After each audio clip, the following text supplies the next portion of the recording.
I studied English and drama, and I find myself leading trips in Africa and South America, and that's nothing to do with my education specifically. So sometimes it's a case of going with the flow, like seeing what comes up and going with it, because that opportunity came up in Mexico, which led to one in Peru, Bolivia, Chile, Argentina, Ecuador, then I went to Africa, and then Fiji, and then Mongolia, and none of that was planned. I never sat there thinking, oh, this is what I'm going to do. It just happened, and I went along with it. Hi, and welcome to the There's Another Way podcast with me, Adam Halverson. And me, Pete Dolby. And you've come to the place where each episode we'll be shining a light on authentic people who have chosen an alternative path to their new normal to find another way. Hey everyone, get ready for an exhilarating ride because today's episode features the phenomenal Jacqueline Wigglesworth, a woman who's blazed her own trail across the globe, from Buckinghamshire to Bhutan and 92 countries in between. Jacqueline's adventures are nothing short of extraordinary.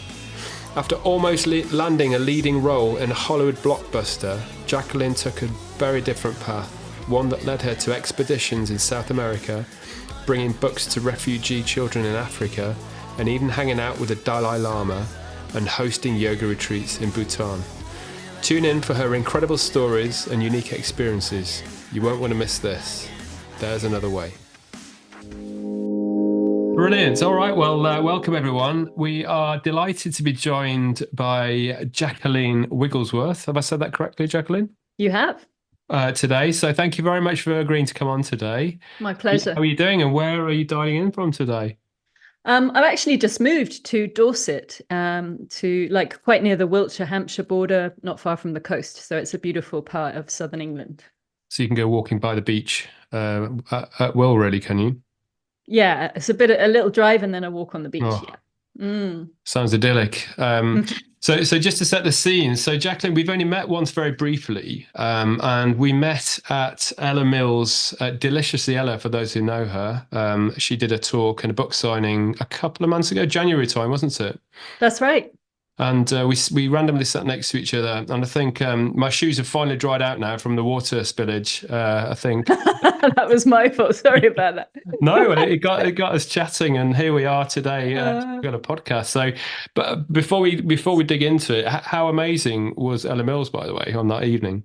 She's a real inspiration, isn't she? I mean, she's almost, you can probably say she's almost single-handedly got this country more healthy and, into plants in a big way.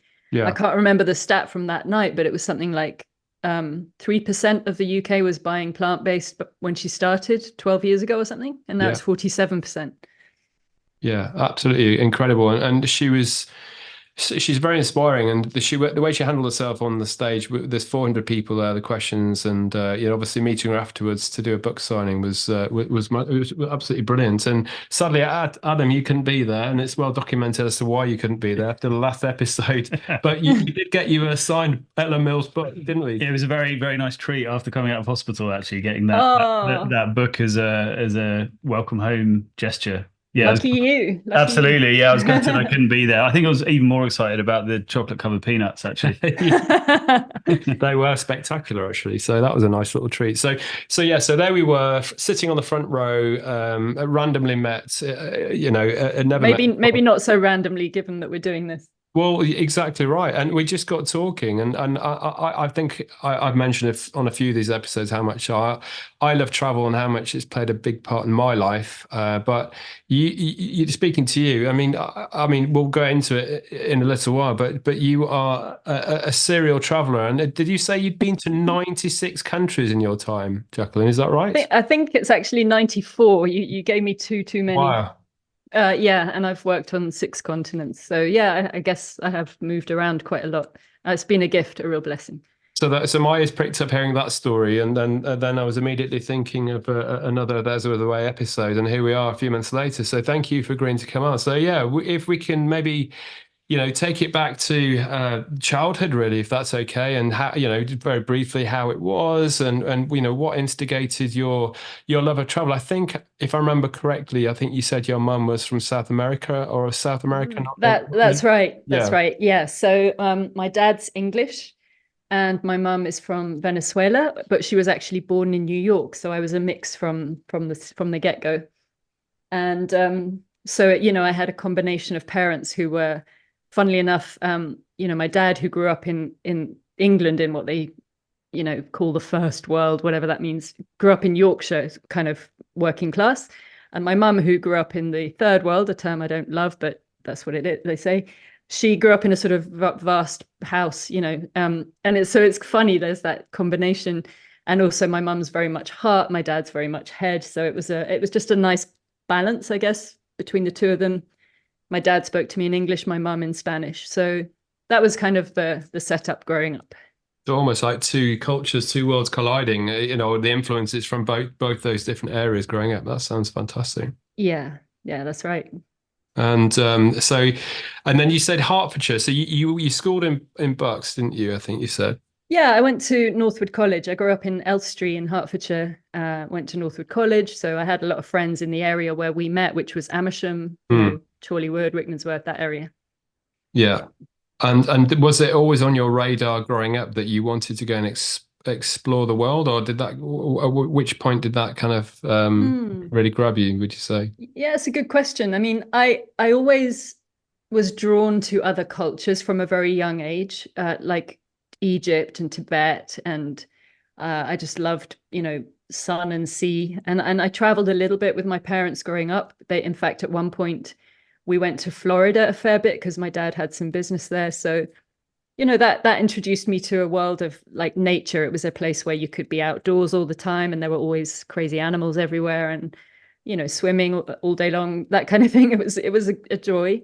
And so, yeah, I think I developed this love of travel, which manifested a little bit later. Like, I think my first solo trip was when I was 19.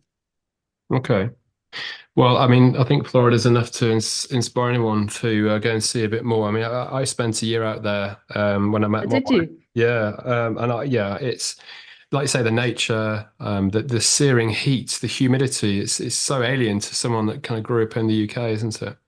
Totally, but I loved the animals, the flamingos, the raccoons, the herons, the dolphins. I'm obsessed with dolphins, by the way. Love them. And yeah, just being outdoors and under the sun a lot. I liked that, and I made a mental note of that. Yeah. And so it sounds like your parents, Jacqueline, sort of made travel seem relatively normal and a part of life. And did you get to go to South America much, or was it what kind of routes did you go on as a youngster? Yeah, that's a fair comment. They themselves traveled, a fair bit, a different kind of travel, but they moved around a bit. And I did go to visit Venezuela a couple of times when I was young, and loved it. I mean, that's just like the tropics. And back then it was such a thriving, beautiful place. It's one of the most beautiful places, honestly, I've ever been, not just being biased. Right. I mean, literally, it's got the largest Caribbean coast in the world. It's got the Andes, the Orinoco, the Amazon, the desert, the mountains. It's the warmth and the colors of the warm people and music. And I mean, my own memories of Venezuela are actually just really, really positive. Sadly, it's gone horribly downhill since then. Such a shame. Yeah. We had Roberto on, didn't we, a couple of weeks back, who was from Colombia, and his wife is from Venezuela. And obviously a big part of that story was about them effectively having to relocate to Europe. They both now live in Spain, in Barcelona. Yeah, I can believe that. Sadly, a lot of my own family have left Venezuela. They now live in Panama, Argentina, Miami, other places. Interesting. And I mean, I'm actually, my history and my current sort of understanding is, but it's sort of just very politically unstable, isn't it? And obviously quite violent. And I don't know a lot of the reasons as to why it is so bad now, but I'm guessing that those are the core reasons, right? Yeah, very sad. The very, very short version is, it used to be, in fact, when my parents met, it had the highest quality of life in South America. And now I think you can probably say it has the lowest. It's like it's just corruption and politics. Sadly. What a shame.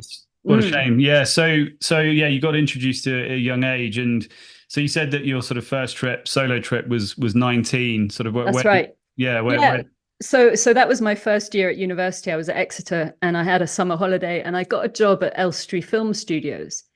And bizarrely, with that money, I decided to. I can't remember why I decided this, but I decided to book on a safari in Kenya and Tanzania. Wow. I know, I was 19 and I was doing it on my own. And looking back, I'm like, what was I thinking? Some people thought you maybe go to France or start small. You went straight into Kenya. Amazing. Well, this is the thing. And I remember at the time people saying to me things like, don't go, you'll get ill, you'll get mugged or worse.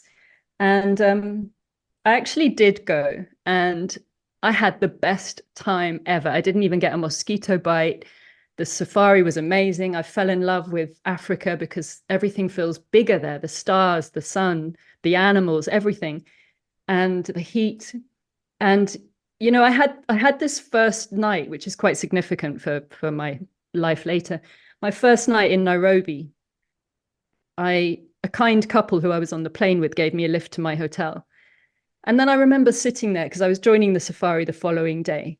And I remember sitting there thinking, well, I can either just sit here in a hotel, which looks like pretty much any other hotel on planet Earth, or I can wander out into Nairobi and have a look a bit.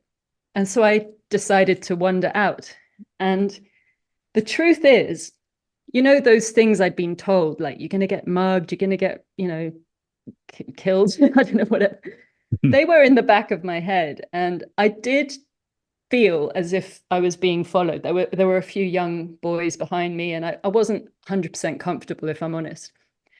And something happened right there on that first night in Nairobi, where a quote came into my mind. I think it was from, like, embarrassingly, something like a film. I think it was Point Break or something. It said, and it was that, if you project weakness, you draw aggression. Whereas if you just act like you belong, everything will flow. That's not an exact quote, but it in that very moment, I changed the way I was walking. I remembered that I'd chosen to go there. I wanted to be there. I loved the people, the place. And suddenly these boys disappeared from behind me. And that lesson stayed with me for the rest of my traveling life. I've always felt comfortable everywhere because it's how you hold yourself, partly. Well, how amazing that you discovered that on the first night of your traveling As a 19-year-old. Yeah. Yeah, it was a great lesson, which I kind of treasure. And it was that trip also taught me to not, don't listen to the dream stealers, the naysayers, because they'll always be there. But you've got to follow your heart, follow your intuition. And my heart wanted to go, and I went and had an amazing time. The other thing that you touched on there, which is significant in my head with the traveling, is the kindness of strangers that you experienced on that first night as well. Because I think that yeah, 100%. I've come across that so many times. I could give you various stories of experiencing the kindness of strangers.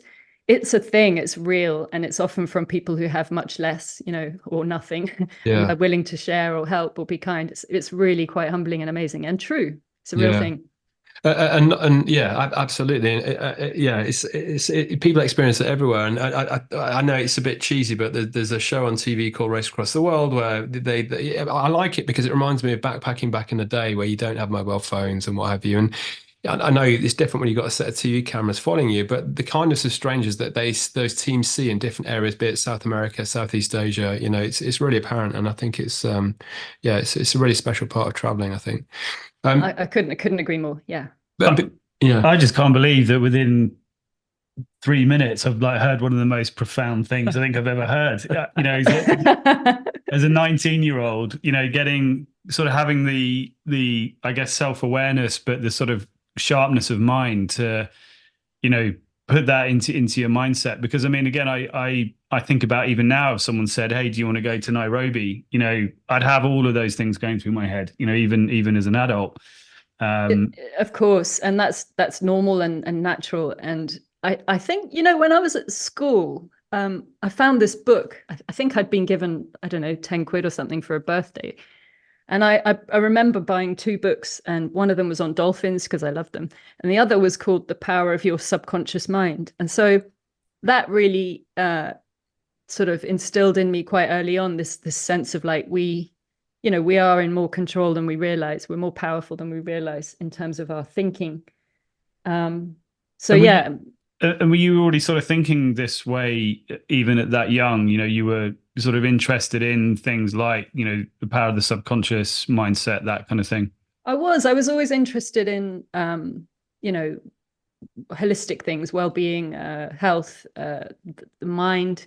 I didn't know as much about it as I do now, but I was very much, I tried to have, and I think I can say I sort of naturally had a positive, outlook, which, can get battered and stuff through life, obviously, but that you can come back to it with a bit of effort. Absolutely. Sorry, I keep stealing all the questions. No, yeah, go for it. But obviously, it sounds like you had a bit of early wisdom, and obviously it's a little bit more, let's say, trendy these days. The mindset stuff. Yeah. But where do you think that sort of was? Because again, I mean, we were just talking before we started recording about being in Buckinghamshire, being in this kind of environment where actually it can be a little bit, let's say, stereotypical. So it sounds like you were thinking quite alternate quite early on. Well, that's interesting. I guess in a way I was, because I mean, I was also very normal, but I was interested in like, I read a lot. I've always read a lot, and I was quite interested in spiritual books as well. So I don't know if that had an impact. I think it probably did. Yeah. No, it makes sense. So it's a power of reading. My wife always says our kids should read more, and again, good lesson there. It's a shame that there's all the distractions with the devices, because I completely agree. Reading's so important. And Roberto talks about how he read to try and improve himself, to get himself away from make a better life for himself and keep improving himself as well. One other thing you touched on as well, I was just going to mention, which came up in a previous episode, is this kind of preconceived ideas about an area based on the news articles or based on, something they've read elsewhere, when actually you land in a place that you think is going to be X way, you get there and actually find it's quite different. It's so funny how often that happens. Yeah. And I mean, you just both mentioned stuff that I could go off on a 1 hour tangent on each one. Well, one was the news. Yeah. I mean, really, I haven't watched it for ages, decades, because I know what's going on in the world because I follow, social media stuff. But I think, why do we need to be inundated with doom and gloom and fear when there's so much good in the world? And I really believe that. And I think I used to want, when I was young, to create a kind of positive news channel, because there's so much good in the world. Yeah. But we're not allowed to focus on it because we're constantly bombarded with all the bad stuff. Yeah. So that was one thing. And what was the other thing? Reading. Yeah. I mean, I've kind of a ridiculous bookworm, and I couldn't agree more about the devices and stuff. Like I wish that children were outside enjoying nature and, reading more than what's happening right now. Yeah. Well, I mean, just on the news thing, we talked about this a lot, especially in light of what's happened the last few years. But one thing I did notice that we only spent, an hour next to each other at that talk, but you were furiously taking notes. You consuming anything of any significance that Ella said, or you thought, that's a nugget, I'm gonna jot that down. You just seem to be consuming everything that came your way, which I thought that's so funny that you noticed that, because that's just something I've always done, because I've always been interested in going to meet or inspiring people, or people who've changed the world for the better in some way, big or small. And I've been very fortunate, for whatever weird reason that is kind of inexplicable. I've come across some of the world's bright lights. Like I met Nelson Mandela and the Stephen Hawking and Jane Goodall and the Dalai Lama and people. So I have kind of in some ways sort that out, because I like to take notes. I created a little book, firstly just for myself, called Little Book of Wisdom, based on exactly that. That's why I was furiously taking notes, because I added Ella to that book. Well, there's so much to unpack there. I was going to say, we've got about 18 segues there. Maybe the way to start. That's incredible. So you've released, you have a book released, do you? Or is it No, it's not released. It's kind of, it was just me taking notes, like you saw me doing with Ella. And I've had it there gathering dust on a shelf for ages. And then I thought, well, actually, there's some useful stuff in here. It's not my wisdom. I just happened to, be there and collate it. So one day I would quite like to maybe, offer it, put it out there very cheaply or free, because other people could benefit from some of that wisdom. Absolutely incredible. Unbelievable. And so I guess we've got to get a little bit, we might be jumping ahead of ourselves here, but obviously you mentioned some fairly big names there that you've managed to meet. So I don't know if we are jumping ahead a little bit, but I'm going to start with the Dalai Lama. I mean, how on earth did that come about? I'll start with the Dalai Lama. But you don't hear that every day. Actually, that was a friend of mine when I was youngish, a friend of mine called Michael, who lived in Elstree as well. He was interested in lots of things, lots of different beliefs and religions and stuff. And he was invited, I think he was a journalist with one of the newspapers at one point, and he was invited to a 3-day conference or talk being given by the Dalai Lama. This was in 1999, and invited me to join him because we used to talk a lot about that kind of thing. And so I had this sort of privilege of being present for 3 days, listening to this wonderful man who is so humble and grounded, and yet very always giggling, a bit like Yoda. He was like and just imparting all this wisdom, and then got to connect with him at the end. And I came across him twice more in other places later down the line, and one of his teachers as well, which maybe we'll get to at some point in this chat. Unbelievable. Well, yeah, let's do that. So I guess to go back off the segue path. So you were, I think where we left sort of in the chronological order was you're working at Elstree. I think that's where we left it, wasn't it? And then. So I mean, I'll keep this bit short because it's not really travel related, but I went to Exeter, then I went to drama school as well, and I kind of studied English drama. I thought, maybe I'd have a normal job, shall we say, either teaching or doing something in that area. I was up for a couple of big roles as well, which I got very close to and didn't get. And then we can go into that if you want, but it's kind of not, related to the travel. Oh, I think it'd be really interesting. That's really? Like a sliding doors moment. Okay. Yeah. Okay. So after drama school, I was called in to see Mary Selway, who was a legendary casting director back in the day. And she didn't tell me what it was for. She just said it was for a casual chat. So I was very relaxed and showed up. And we had this wonderful kind of 45-minute chat, which is unheard of in the casting world, to my knowledge. You normally just go in for 5 minutes. And at the end of this lovely chat, she said to me, so have you read Captain Corelli's Mandolin? And I said, yes, I have. It's fantastic. And she said, great. So you know all about her. And she gave me the script and said, read for the lead role. Wow. So that was interesting. And I got down, it went on for months. I got down to the last two, and then Penelope Cruz got it. And the other one was Lara Croft, believe it or not. Yeah. So there you go. I never did like Penelope Cruz. That's amazing. Wow. Absolutely close. Absolutely incredible. Yeah, but it's weird how life happens because, that they didn't happen. And then I got randomly offered a job abroad helping out on this environmental project, just a one-off thing. And I took it, and my friends thought I was mad because I was getting, seen for these big roles.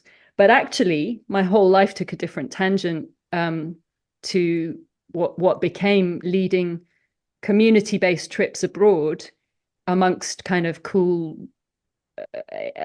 quite exotic places with archaeological wonders. So in a way, it was like a real life Lara kind of situation, but with much less money, to be fair. So were you disappointed when you didn't land those roles, or? Yeah. I mean, I was young. I was fresh from drama school. I didn't expect to jump straight into one of those roles. I didn't even realize till about 10 years later that it's very rare to go straight for those kinds of auditions. I didn't, it was all just like I was young and didn't have a clue.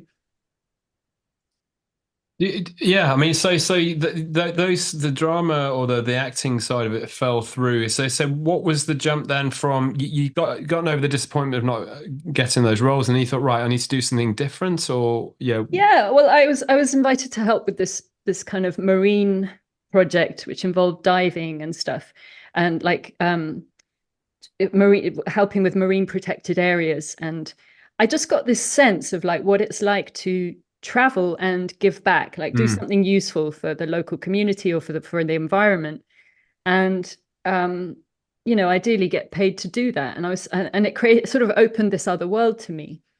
And I it wasn't till, if I can skip forward a little bit, like it was in 2007 that it really clinched it, like it fell into place, because I went to Tulum in Mexico, and I was teaching. It was with a company called GVI, and I was teaching English and sustainable development to the adults in Tulum. And then I was teaching yoga on the beach at weekends because I heard they needed a yoga teacher, and by then I had trained in yoga because we had yoga lessons at drama school, funnily enough, and I got into it and did a training some years later. So it was from that time. I loved living in Tulum. I loved living in the Caribbean with Mayan temples, and got to practice my Spanish, and I was really enjoying it. I was there for almost a year, and I probably would have stayed forever. And then this was a real clincher. A friend of mine in England called David Gordon, who co-ran a company called Venture Co. He rang me out of the blue, and we were just chatting, and he said to me, "Oh yeah, we're looking for someone to lead our next Peru trip." And it went right over my head, and I was like, "Oh, that's nice. I hope you find someone." And he went, "No, you." And I was like, "What do you mean me? I actually said, I don't think I'm qualified." And he said, "Well, look, I traveled with you once, and you respect the local culture, you speak Spanish, and if something goes wrong, you don't panic, you just try and fix it. And those are the three main qualities we're looking for."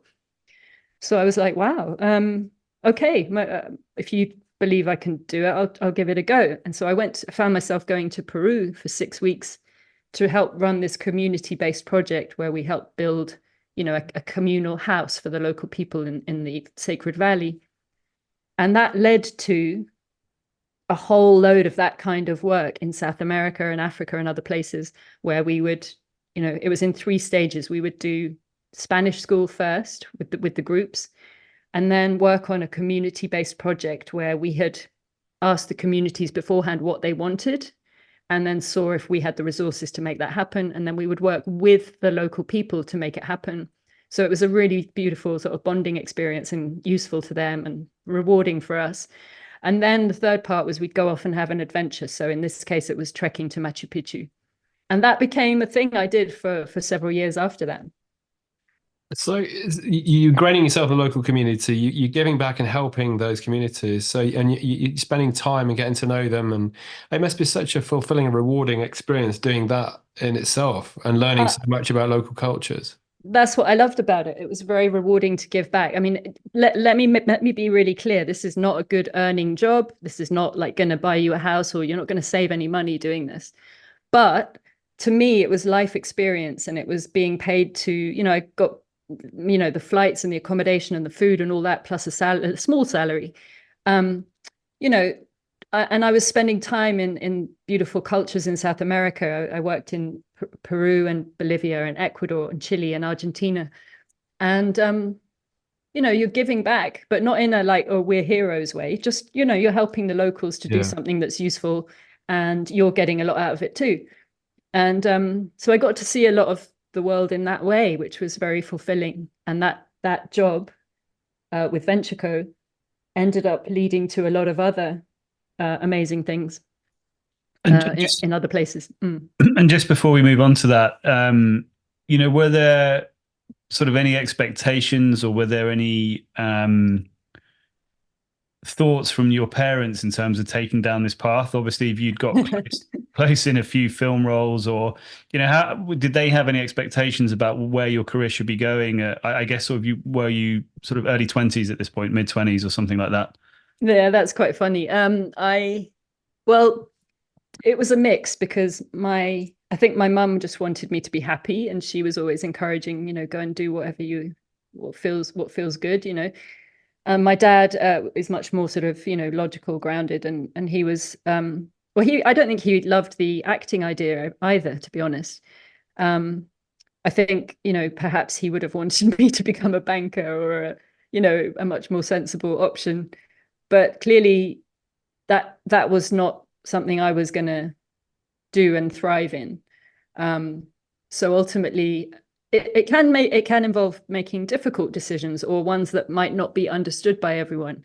But I found it so fulfilling to be out in the world, helping a bit, giving back a bit, having an adventure, traveling, taking in all the sights, sounds, aromas. That's what I was saying to Adam just before we came on live, that you can't maybe you can, but I think you can't really have both. Like when I got back from a lot of these travels, I would meet up with friends and they'd, settled or got married or, put a bit of money and, savings in the bank. And I hadn't done that, but I had gathered a lot of life experience.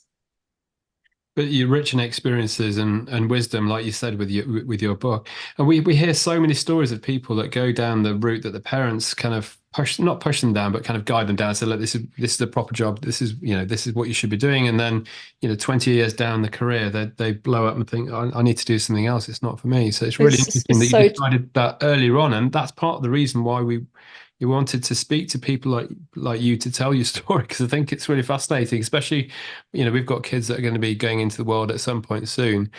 I think it's amazing for them to hear that. And I also believe that if there's talk of military service in the UK at the moment, or some kind of service for kids that are 18 or whatever. But I feel so strongly the fact that travel's the best education I've ever had, and experiencing different cultures, that I think if everyone had to go off and do something like you've just talked about there with the local community giving back, then we'd have far fewer trolls and conflict in this world if people were more wise to cultural differences and learning from different people, I think. 100%. You probably know that quote by Mark Twain, I think it is. It's something like, travel is fatal to bigotry, prejudice, and narrow-mindedness. I think it is the best education. Obviously, these days, there's the whole carbon footprint thing as well. But yeah, to put that to one side for a second, you learn so much. You see that there's not just one way of doing things. You appreciate other cultures. You realize amongst all the diversity, there's this unity. And you realize, essentially people are really good, and this country, that the world is like, we live in a world of wonder. It's absolutely beautiful. And just to go back to something else you just said, I'm not claiming it's easy to sort of take the road less traveled. It can have its bumps in the road. But I don't know if you're familiar with the idea of, there were interviews done with people on their deathbed, and they were asked, like, what are the sort of top 5 regrets of the dying, and I think I'm right in saying number 1 was something like, I wish I'd lived my life, not what other people wanted me to do with my life. I think we've talked about this before, because I've read that exact same article, or the stories behind it, and it's really enlightening, isn't it? When you see there's a lot of commonality between people. I think they wish they'd worried less, they wish they'd worked less, they wish they'd spent more time with people that they want to be with, and it's a real there's commonality between a lot of the stories, aren't there? I think. Yeah, that's true. Yeah. Wow. I think it's a really sort of astute way of looking at it. I think in terms of, I'm not sure you can do both. I think one of the reasons, if I'm honest, that this podcast is such a passion for me is because I probably haven't traveled as much as I could have done. Settled down fairly early, got into a career, kind of did the opposite to what you've done, Jacqueline, if I'm honest with you. Obviously had some great traveling experiences with work, which is my way of trying to have my cake and eat it a little bit. But yeah, I think it is true. I think, you've got to I really like the phrase, you've got to choose your regrets. And I think that's a positive phrase, not a negative one. But I think you've got to be aware of that and intentional when you sort of start to make these decisions. Yeah, it's true. And, again, it's not necessarily easy, because, there's a lot of pressure to go a certain way. And I understand 100% why people do. Mine was kind of a week. Like, here's another thing. I didn't plan this life. It kind of just happened. I studied English and drama, and I find myself leading trips in Africa and South America, and that's nothing to do with my education specifically.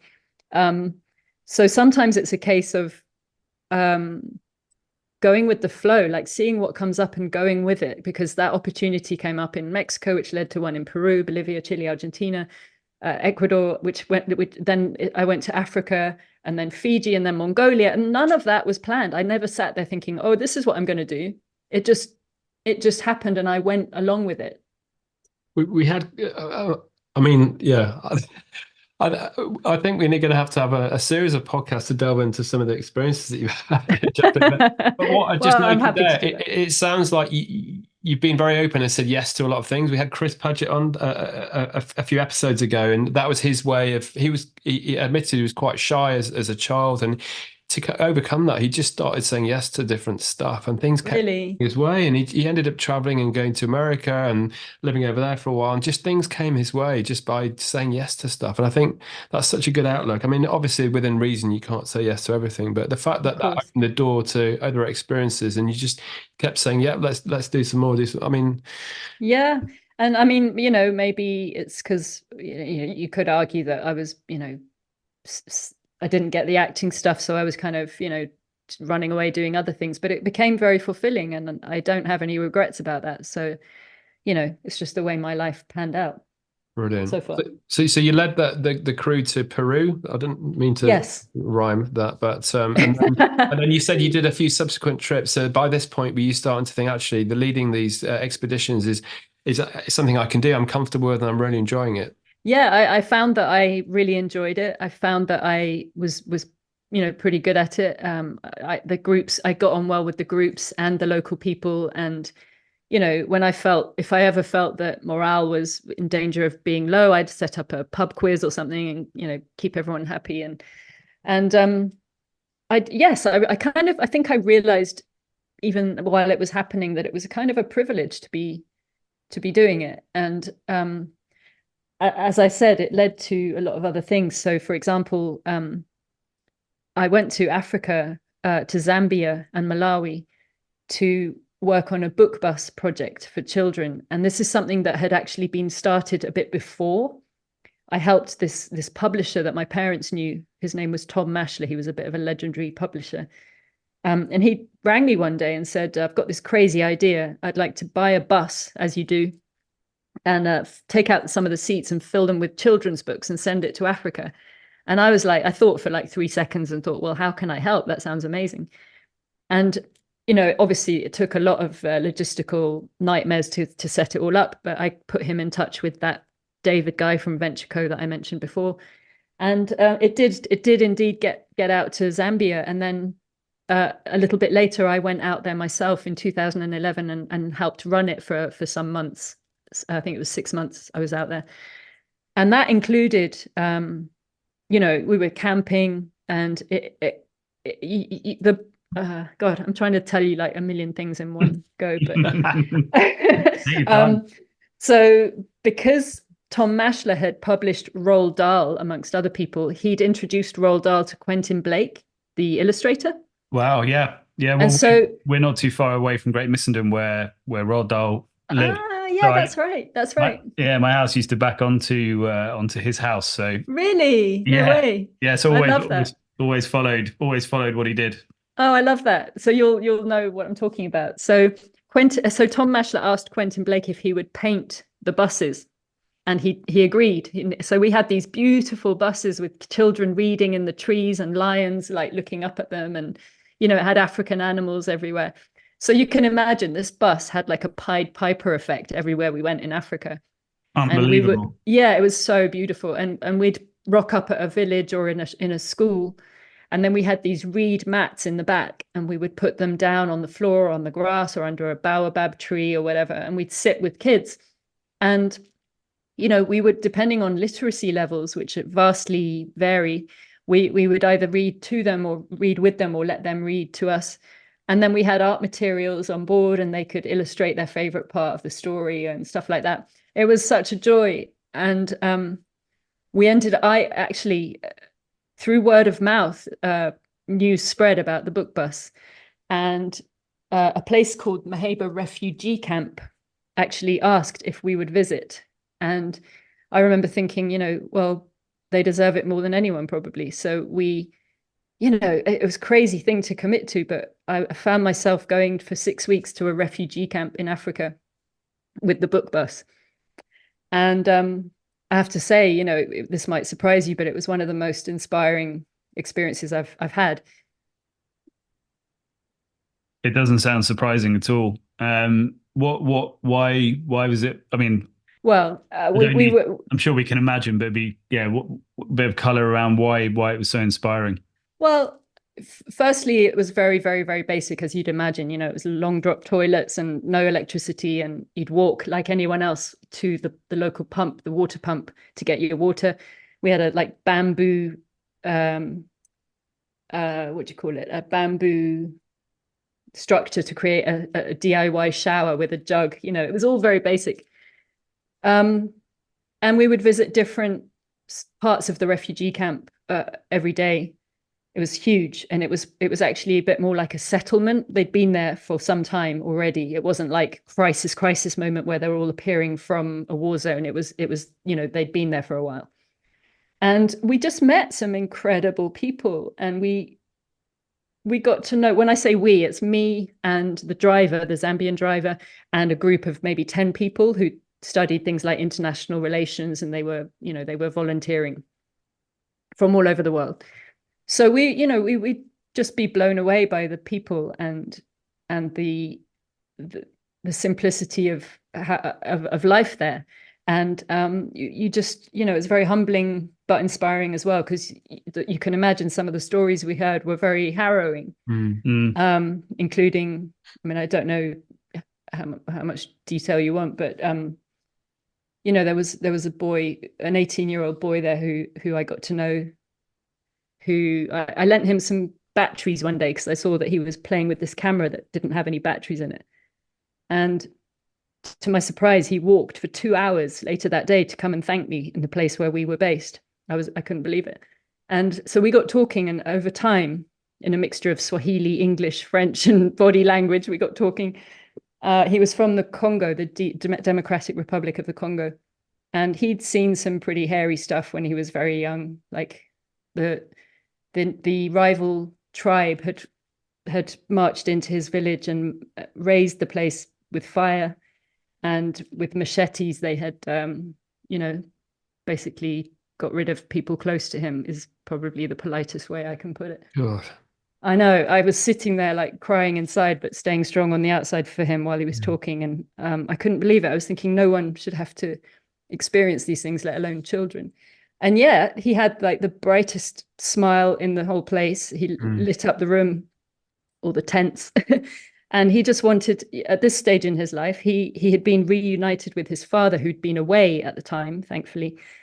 And they both went to this refugee camp, and he just wanted to play football. He just wanted to experience what it's like being a child and living every day and reading books and, playing, did I say playing football? Yeah. It was just stories like that. I mean, that's an extreme one. That's a very extreme one, but it was amazing just to meet these people.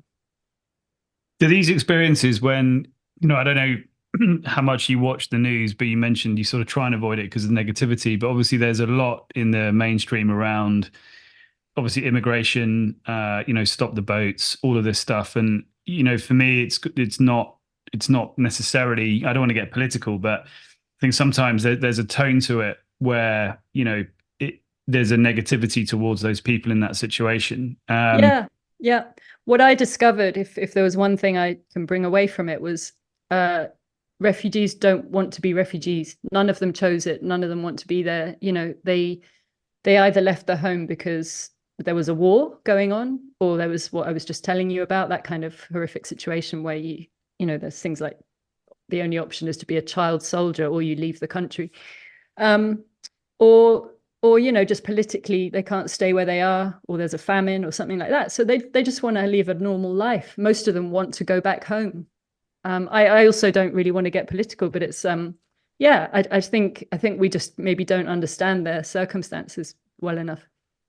Well, especially if they're going through harrowing experiences like the one you painted earlier on. I mean, or the trauma that must, the fallout from that experience must be horrifying. Yeah, I did talk to him about that, but overall, the sense I got from these people was a great resilience and a kind of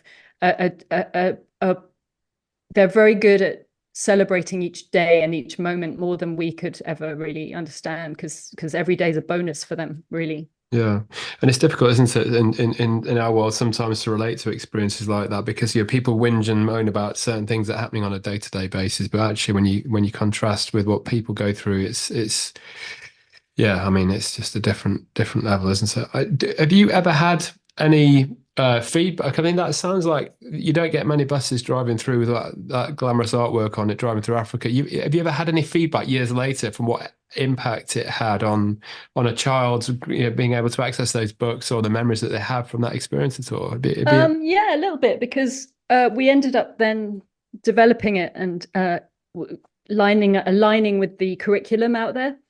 So it's actually still running all these years later, but now it's run by Zambians, not by foreigners, which was the goal originally. And it's so it's still going strong. It's still doing really well. And how many years it was? That was 2000.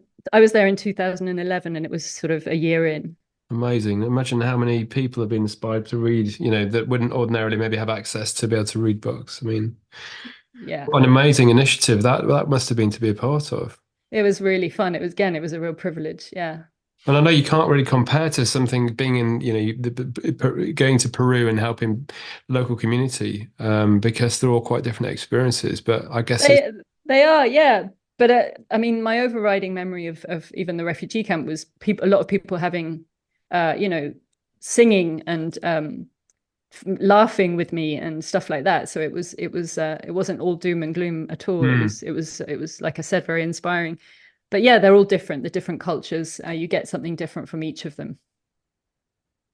And again, not trying to sort of put you on the spot here, but when you have experiences like that, and obviously the accumulative experiences that you've had, but especially in somewhere, I suppose, like you said, positive, but I guess people are there for a reason. So I suppose you could argue, they're there potentially because of a negative reason, but you're seeing this resilience, you're seeing this sort of positivity, these magic moments. Yeah. Has it shifted a little bit how you look at, let's say, home county's life, or does it sort of when you meet sort of let's say, inverted commas, more normal people have trodden a normal path, do you struggle with it? Do you sort of have you had to sort of adapt to that over the years? That's a really good question. I mean, ultimately everything's relative, so people have been exposed to what they've been exposed to and they act accordingly. So I kind of am aware of that when I come back from all these trips. And I think most travelers have this thing where they go away for several months or whatever it is, and then they come back and they feel like nothing's really changed back home. You've probably had that yourself. But I think everyone goes through their own version of problems, traumas, good times, happy times, and it's just varying degrees of it depending where you are on the planet. And I've obviously been exposed to a bit more than maybe most through the travels. But yeah, I hear what you're saying. I mean, I could exaggerate and say, yes, when I hear someone complaining that they broke a nail or something, I just kind of like go, really? Yeah. But in the bigger scheme of things, I understand even that, because you're coming from the place that you're coming from. Yeah, no, it's a good point. And I mean, I think the longest I've been away for was a year, and you come home and, people, I haven't seen you around for a few weeks. Have you been busy? So, well, yeah, I've just been away for a year, having an amazing experience. But, it's just things don't change, sometimes, do they? It's funny, isn't it? Yeah, it feels really weird when you come back. And it's a big adjustment, because the first initial reaction is you're so happy to be home. It's been a while, and you see all the things that you missed, and then after a few weeks you start thinking, what's next? But yeah, it's a problem. I've got this perpetual nomad streak of nowhere's home, right? Yeah, I don't know really where home is anymore. Yeah, it's a thing. And your mind plays tricks on you, because even when you've been to places that, it's not all glamour in every place you go to, and there are parts of different countries that are frustrating, but then over time that subsides and you just remember the good bits. So your mind plays tricks on you as well, I think. It does, for sure. Yeah, there's a rose-tinted memory thing that happens, for sure. Definitely. So after what came next then, and the chronological order, I can't remember how many countries we're up to now, but there's a few more to go to. So what came yeah. after? Yeah. Okay, well, this is actually quite funny, the next one, because this is like a story of manifestation, really, because I was in Africa, working in Zambia, about to go to Malawi. And I suddenly realized I'd been away traveling and working on these kinds of projects for a long time. And it was about to run out a month later. And I was like, oh my God, what am I going to do after that? And I didn't want it to stop. I was enjoying the travel and the work. So I did something I've never done before and probably will never do again, which is I got to Malawi and I went on Facebook and I found myself writing this thing like something on the lines of, my stint in Africa finishes in a month. I'm quite enjoying this travel work life. So I'm going to throw out some ideas to the universe and see what comes back at me. And one of those ideas was, has anyone got a job in the South Pacific? With a smile, I was kind of joking. And I wrote like a few other things too, and I hit send, and then I went and carried on working for the book bus in Lake Malawi. And then to my surprise and delight, when I got back to a computer 2 weeks later, there were all these replies about the various things I'd written. And one of them was from a guy I knew in Mexico, I'd worked with in Mexico, called Daniel Ponce Taylor. And he said, do you want a job in Fiji? And I was like, well, is this for real? Is this? And then I started thinking, well, maybe it's a dive master job, and I do dive, but I'm not a dive master. I was thinking, what is it? So I got in touch with him, and it turns out it was a job teaching English on different islands in the Yasawa chain in Fiji, and also working on a rainwater harvesting project to make sure that the people in the dry season had fresh water. And I was like, oh my God, that sounds perfect. And also just running the base, the GVI base. So believe it or not, I still had to obviously have the interviews and get the job. So my first interview took place I was on my way back from the job in Africa via Ethiopia. So I had an interview from Addis Ababa in Ethiopia to Fiji. And, I got told more about the job, and I was like, oh my God, this fits me like a glove. I love it. I hope I get it. And then the second interview, I was in London.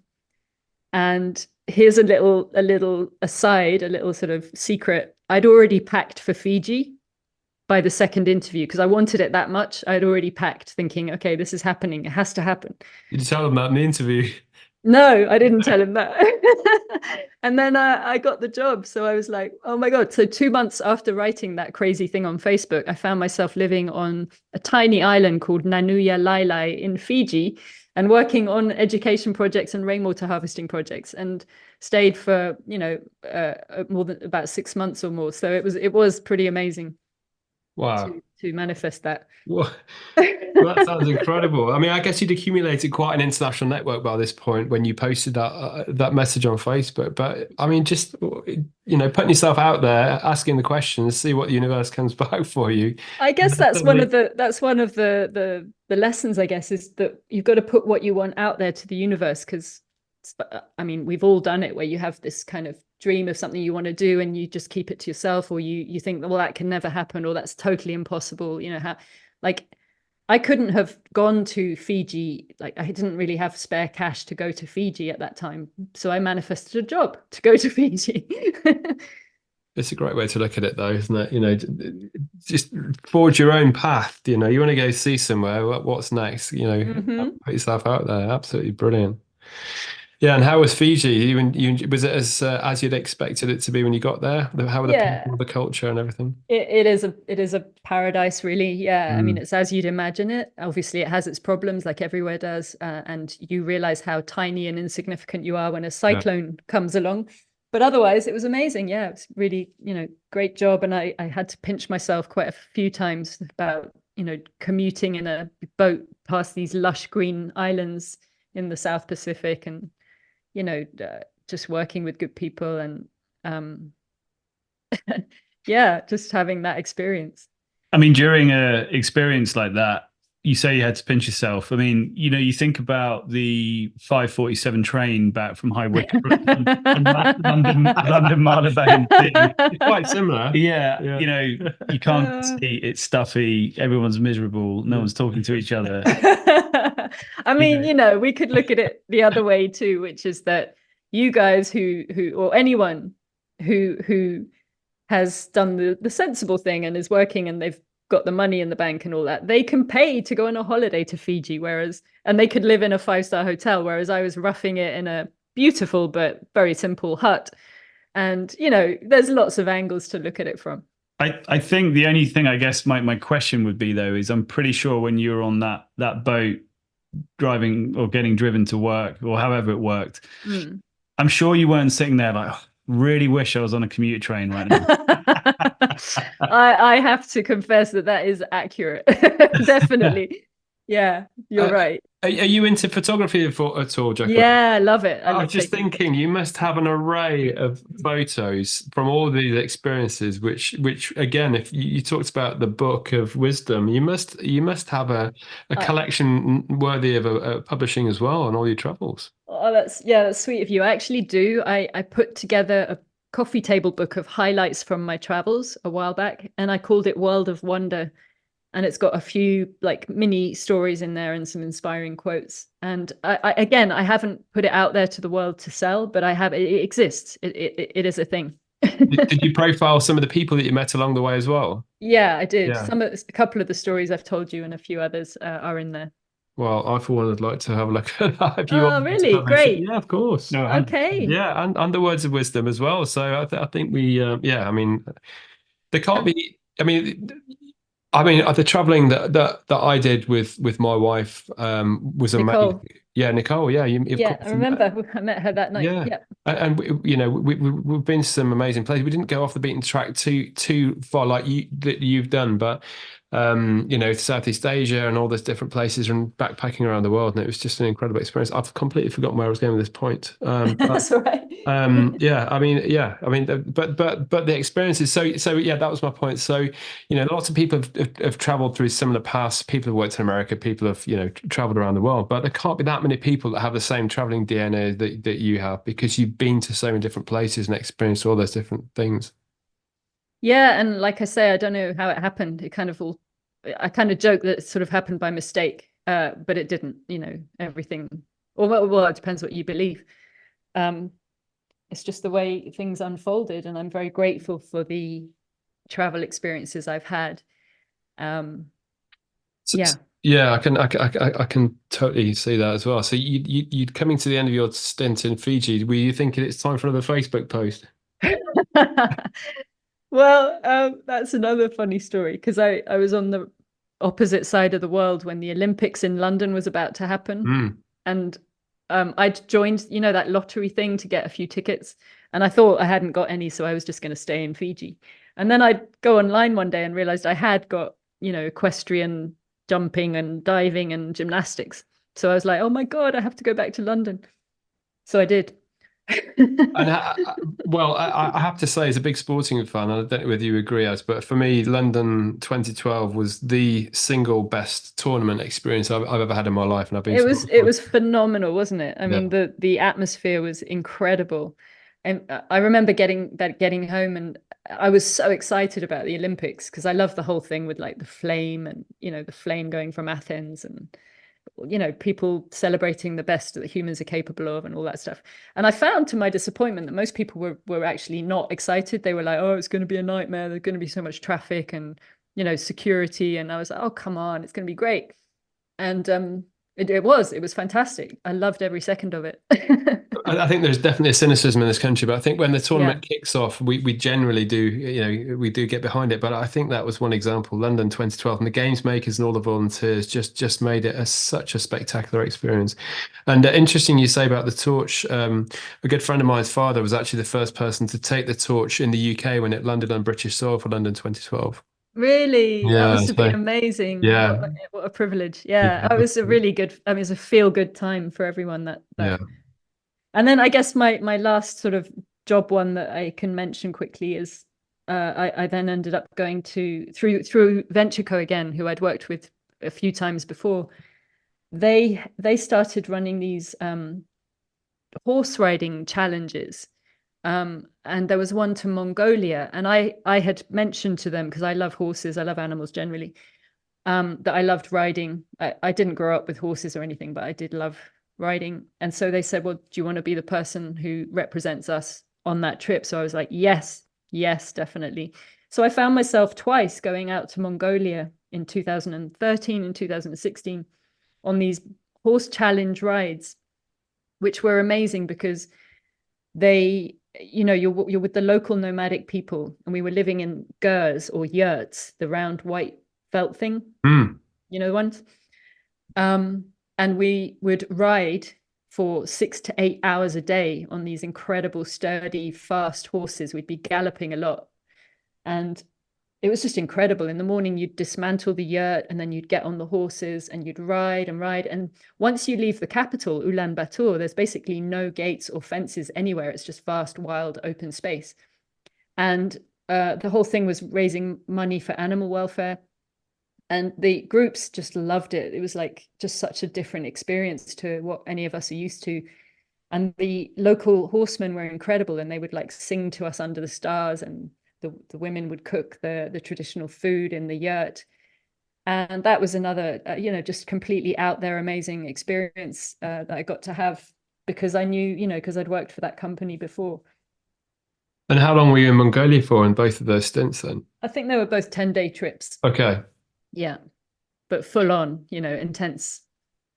Yeah, but again, experiencing local culture and meeting, well, from the sounds of it, warm, friendly, amazing people along the way as well. Totally. And we went to the Nadam festival where they had archery and wrestling, and there are in that festival there are kids who are like age, I don't know, 4 or 6, and they would be galloping off racing each other. And I was thinking, God, in England, a kid probably wouldn't leave the house on their own by that age. Yeah. So yeah, just again, different cultural experiences.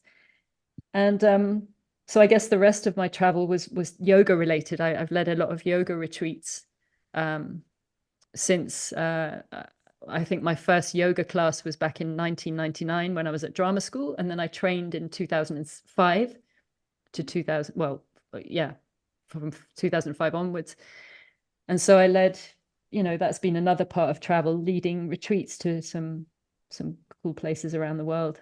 Bhutan was the last one that you went to, was it? That's right. Yeah, that was very recent. That was an amazing experience to be in the elusive Himalayan kingdom of Bhutan that bases it's the well-being of its people is not based on gross domestic product, GDP, but on gross national happiness.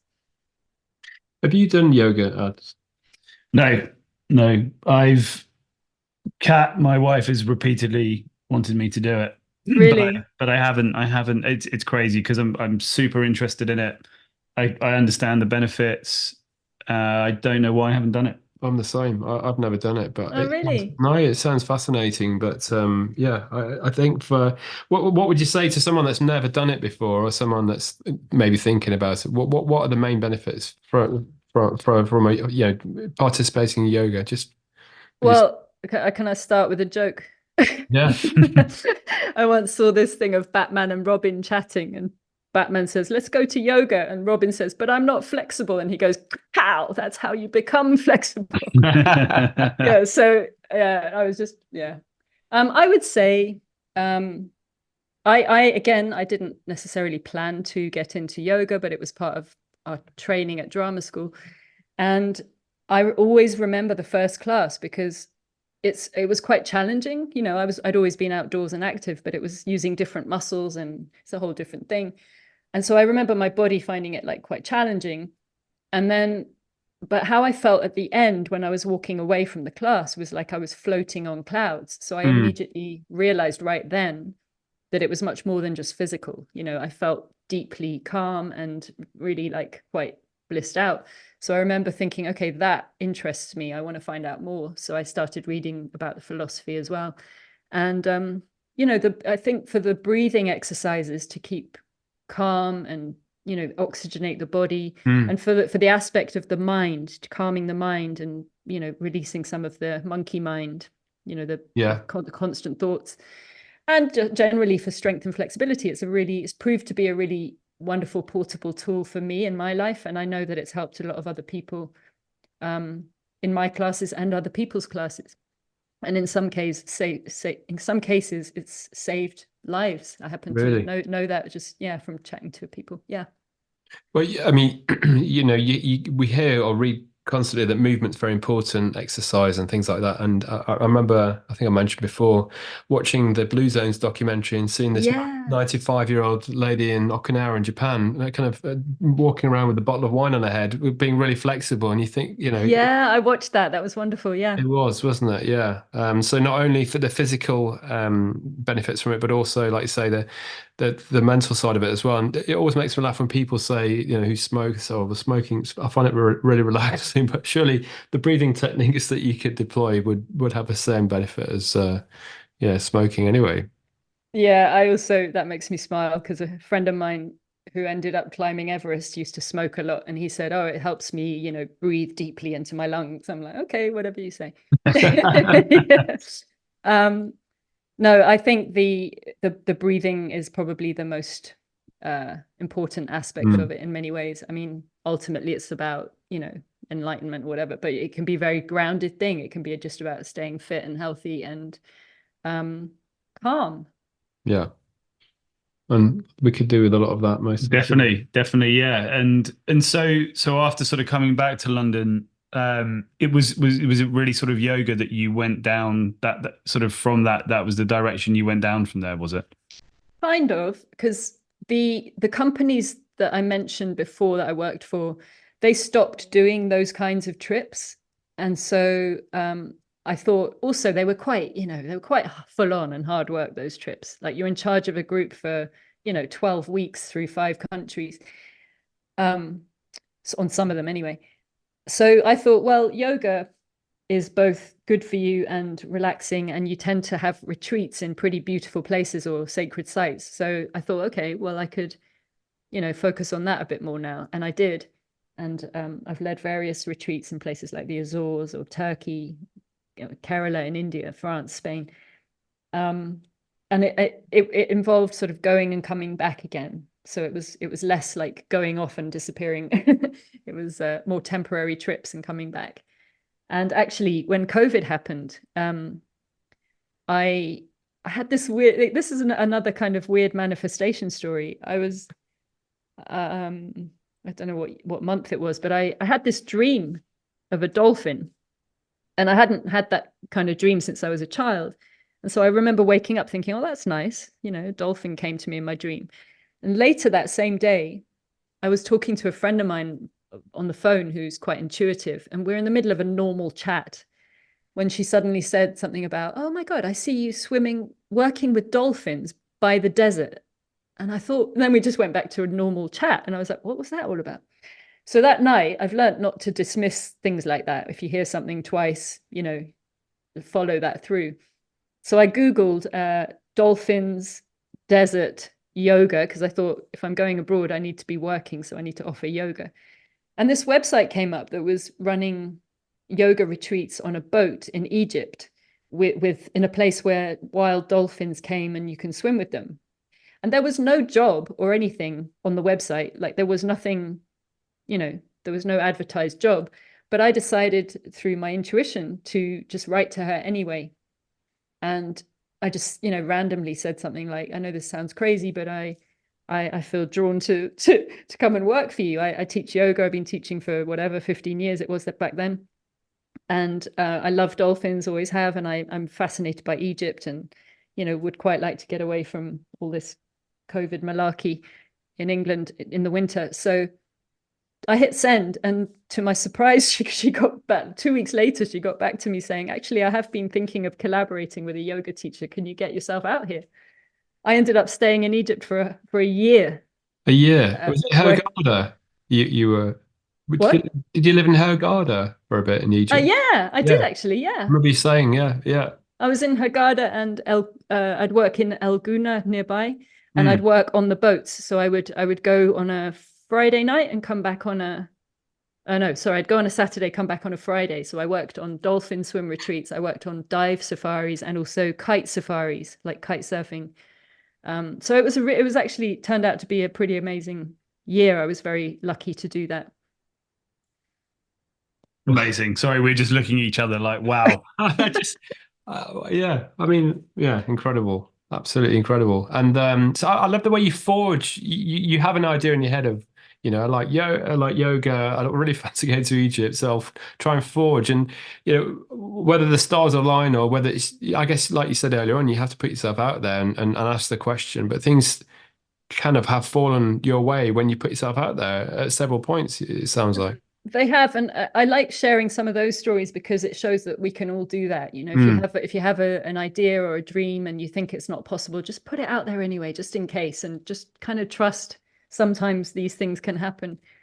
Imagine yourself out there beforehand, things like that. It can happen. I mean, obviously, I've had plenty of times of feeling, other things like stagnant or wishing I was somewhere else, or many times where I haven't had enough money or I've been worried about money. But ultimately, yes, I accept that I've been pretty blessed with the travel side of things and my work for you. Yeah, it sounds like you deserve it from what you're saying. And I do ever I sometimes find myself in my life catching myself thinking back, and I can pinpoint several points in my life where if things had gone slightly differently or I'd made a slightly different decision, I wouldn't be sitting here doing a podcast with Adam speaking to you. And I mean, you must have a whole accumulation of decisions or things that have gone your way that then, had a knock-on effect for your next experience. Gosh, yeah. Let me try and think of specific ones. I mean, that conversation with David when I was in Mexico that led to the job in Peru, that kind of took my life on a whole different trajectory. I mean, maybe not getting the acting work was a blessing. Who knows? How could I possibly know what that route would have looked like if I had got it? Imagine if Penelope Cruz had turned down the role. Where would you be now? Yeah, who knows, right? Who knows? So interesting. It is, isn't it? One experience seemed to lead into another one, and I just wonder, without that first one and the next one, would you have carried on, or maybe you'd have forged a different path? Maybe you'd have done things in a slightly different way. Who knows? I guess, but yeah, I'll never know. Yeah, exactly. And so getting us up to the current day. So like he mentioned, so was Bhutan was still sort of on the yoga theme, and I think that's where you've just come back from, right? Yes. I'd wanted to go for ages, and I was actually due to go in the year 2000, and to 2020, and it got postponed for obvious reasons, and so it only just happened this year, March. Amazing. And I had 10 people on the trip, and this one was quite a high-end retreat, and it was beautiful. It was an amazing experience. It was nice to see a country that is still really traditional. It's held on to a lot of the values that we all wish we'd held on to as countries. Yeah. They really respect the king. He actually cares about the people. He runs it for the people, by the people. He believes in all that stuff. He's not, it's not the same old cynical, corrupt thing that we're all quite familiar with. And it's 100% organic. It's the most forested country in the world. It's I don't know, I just loved it. Wow, it sounds amazing. I didn't know any of that. Really, yeah, they still wear traditional costume. They were the last country in the world to get television in 1999. Wow. And they've kind of very consciously preserved their culture, and they limit how many people can come in as visitors every year. So it was a really interesting, it was a wonderful place to go, and I'd love to go back one day. And you said it was high end, and so is the model, is this a trip that's organized and run by you, or is it do you do it on behalf of another company, or it varies? That one was through another company called Beyond the Clouds. I've also done much cheaper retreats, much more accessible retreats through a company called Free Spirit Travel, and I do some of them on my own. Just I run it myself. So I do a variety, but my next big one, I think, is Well, I might do one in Egypt in November, but otherwise Glastonbury, England, believe it or not. I've got a retreat happening there in Chalicewell Gardens, which is a pretty magical place at the foot of the Tor, March 14th to the 17th next year. So that's just a short retreat, but it should be quite special because that's a really, really kind of sacred place. But for any, I mean, again, that sounds amazing. For anyone that's interested in is it booked already? Is it signed up? Are you looking for people to sign up? No, actually, I'm just doing the write-up for it now with the photos. I'm going to put it on my website maybe next week.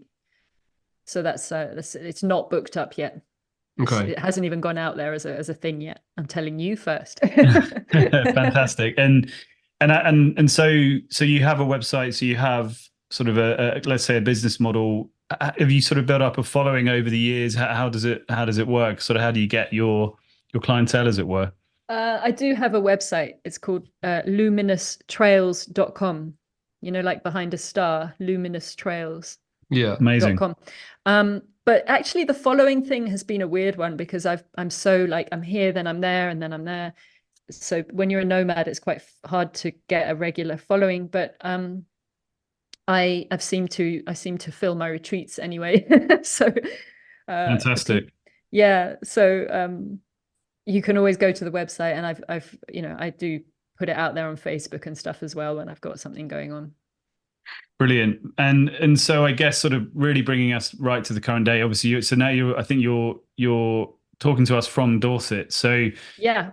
So is that? Are you sort of based there for a while now, or how does, if you don't mind me asking? Yeah, not at all. No, an opportunity came up to move down here, and it's a really lovely little slice of peaceful heaven. Really, I've got sheep and horses for neighbours here. Wow. And I'm looking. There's a place. I'm looking at a space as a potential base for my classes. I could offer, yoga and meditation and talks about travels and maybe cacao ceremonies and sound healing and all that kind of stuff. And maybe sell those books that I mentioned. And I also make some natural products called Love Gaia, as in Love Mother Earth. So I guess I might settle here for a while and do all of that. That's the idea. But I will still be leading retreats. I will still occasionally go off and travel and lead retreats.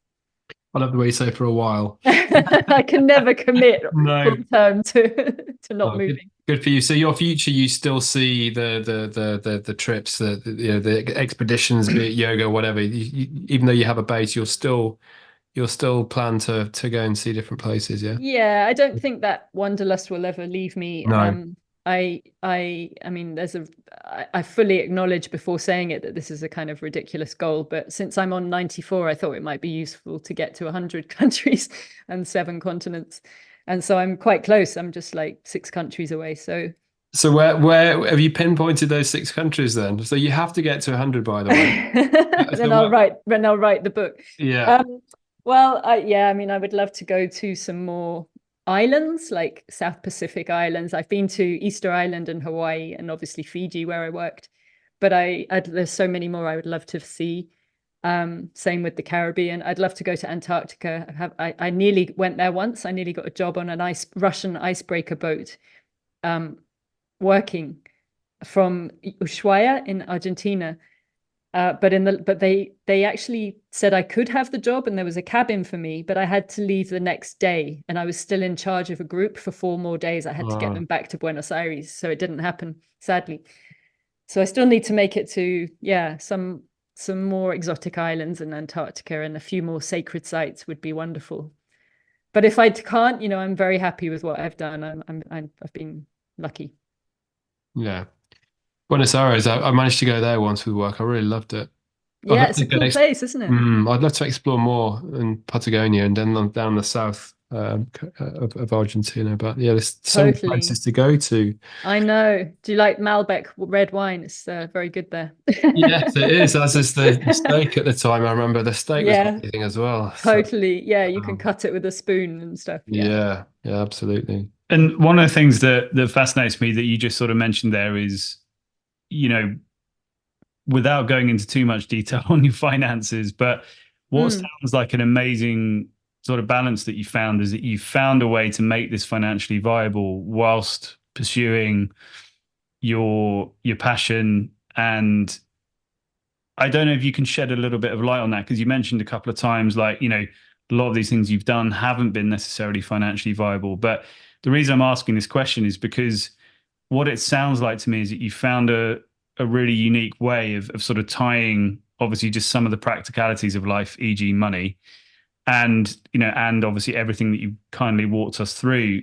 You know, how have you sort of found that? Because obviously what I would love for someone to listen to is be like, oh, right, so actually doing this amazing stuff is viable.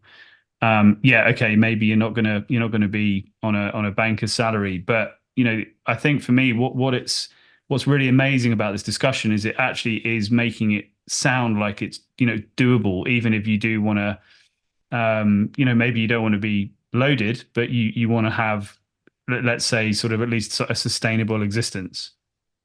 Yeah, I don't know if I'm going to give you the answer you're hoping for, because I have spent a lot of my life worried about money, to be honest. If I want to give an honest answer, because, you know, this is the only thing to do. But I have managed somehow to sustain this lifestyle of traveling and working on community projects or leading retreats. And I've often had to come back and live with parents. That's another truthful fact. And I'm grateful that I had the opportunity to do that in between trips. But I also have had times where I, you know, for example, with a partner once for 5 years, we were living relatively abundantly and we were able to travel together and have a good life. And I was working, and we were planning on making documentaries about, you know, we made a documentary about the book bus and another one about Jamaica, a cool sustainable community in Jamaica, which I don't think has gone out into the world yet, but I hope it does one day. So, you know, I'm trying to be honest in the sense that I definitely have not been thriving financially throughout this whole journey. I do tend to have quite a big trust that if something's meant to happen, I'll find my way. And occasionally there've been jobs that bring in, you know, pretty decent money, and other times less so. But I wish I had a better answer for you, because I do know that there are digital nomads and stuff out there earning really, really good money, traveling the world, living it up, enjoying life. I'm not quite there, but I hope to be at some point. If I get to, perhaps if I get to sell these books like World of Wonder, Little Book of Wisdom, and the Little Book of Life Tools, which is about, you know, just ways to make life a bit easier, like, you know, ways to sleep well at night, or yoga techniques, or, you know, anything. There's 44 chapters. I put that one together as well. If I start selling them, and maybe the documentaries, and I don't know, maybe write the book, if I make it to 100 countries and 7 continents, then maybe more money will start coming in. And I hope that's the case. But I don't want to give the impression that it's been a breeze, because that would be a disservice to anyone. No, I really appreciate that answer. And again, I hope it's not too personal and too direct, but I think it's good to shed light on that. And I think almost, you know, like I said, I think we all have to sort of make our choices and sort of, you know, sort of make our bed. And I think the reality here for me is that, you know, yes, it's like everyone's life, nothing's perfect. And yeah, exactly. Yeah, I wouldn't want to paint a picture that it's all been, you know, just perfection and rose tinted. It's been amazing. I'm very grateful for the adventure I've had. But it's, you know, sometimes I've been struggling and sometimes I've been more affluent, and, you know, you ride the waves. I do tend to have this kind of overlying belief that we're all one, and that we should honor and protect this world, this beautiful planet that we're living on. And I do feel passionate about health and holistic things, and freedom is one of the things I'm really quite big on. But, you know, we've all heard the Mexican rat race story, right? Do you know that one? I don't think I have, actually. Oh, okay. Or maybe we can. Have you heard it? No. No. Well, please tell us. Yeah. You might have heard it as something else, but basically there's a a fisherman on the beach. Yes. He knows. It's brilliant. Yeah. Please tell Please us. tell it. It's fantastic. Shall I? Okay, Yeah, I'll absolutely. make it. I'll give you a shorter version. So this Mexican fisherman is lying in a hammock. He's watching the sunset. He's got a drink in his hand, and his wife's inside their hut on the beach cooking the fish that he caught that day. And this boat rocks up, and it's an American tourist, and he starts walking down the beach. They get talking. So he says to the fisherman, "So what do you do?" He says, "I'm a fisherman." "How many fish did you catch today?" He says, "Oh, just enough for me and my wife and my neighbor and a friend." And he says, "Oh, well, I went to Harvard Business School. I can help you." And he starts giving him all these ideas. You could go out for longer, because he asked the Mexican fisherman, "What do you do with the rest of your day?" And he's like, "Well, I'm quite relaxed. I, get up, I play the guitar, I go and visit my friends, I spend time with my wife, and then we watch the sunset and eat in the evening." So this Harvard businessman starts giving him all these business tips about going out for longer, getting more fish, hiring another boat and driver, going out, getting double the supply, selling it to Mexico City, exporting it to other countries. And the guy in the hammock's just like, "Okay, well, then what? Then what?" And it gets to the point where he's like running this massive enterprise. And he says for the final time, "Then what?"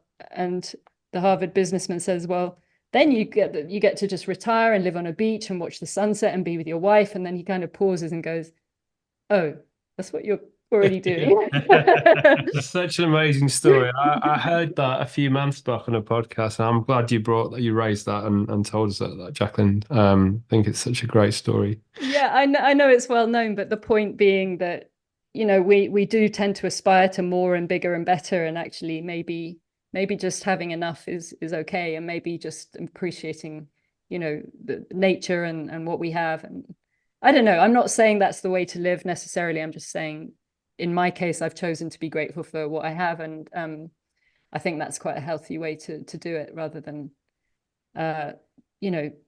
killing ourselves to have more and more and more. I couldn't agree more, and Absolutely. I'm sure you feel the same. As and I know, I heard something the other day where someone was saying the older you get, you realize the little thing or the small things in life are the big things. Yeah, I like that expression as well. I do too.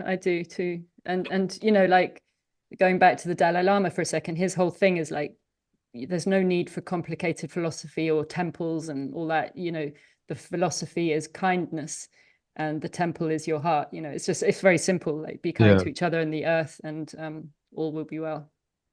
Amazing. Well, I could sit and chat to you all night long. I know you've got limited time, and we probably should look at wrapping it up. Well, I think also what a great place those two stories to end. I mean, I think there's so much to ponder in all of that, and I think that there's so much simplicity in those messages. Yeah. That, and life can get very complicated, and I think it's a great, as much as there's. I mean, I think almost each individual trip we could have probably spent 3 hours on. So I know it's true. and I hope we've done your journey justice, and I mean, so much to reflect on, but I think also, from my side, I think what's so fantastic is, even though, let's say from a commercial perspective, things may not have always been hugely abundant, you've each step of the journey, you found a way forwards to